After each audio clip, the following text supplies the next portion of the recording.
Welcome to the Learning Pines YouTube. We hope this video helps. You begin by selecting the track and soloing it. Make sure the level sits around -6 dB so you have headroom. Next, load a parametric EQ and use a neutral reference monitor or headphones. You will sweep with a wide cue to find booms, harshness, or muddiness. Move slowly and listen for resonance peaks. Once found, reduce gain by 2.6 dB with a narrower cue. This first action shapes the sound and reveals missing tonal elements downstream. Once you've removed the obvious problems, focus on sculpting.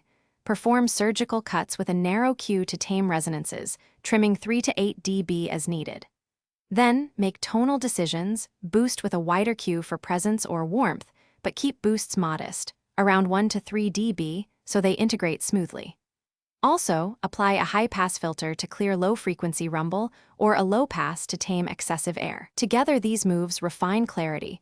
You now finalize by a /B comparing with the bypassed EQ and then listen in the full mix. Make sure your tonal choices still serve the song. If issues move over time, automate EQ frequency, gain, or cue to target moments precisely. If you hear phasing or artifacts, reduce the amount of boost or cut and consider switching to linear phase mode only when necessary. Otherwise, keep minimum processing. One troubleshooting tip: if your mix loses energy, undo wide cuts and reintroduce subtle harmonic boosts. Thanks for watching. Consider subscribing if we helped you.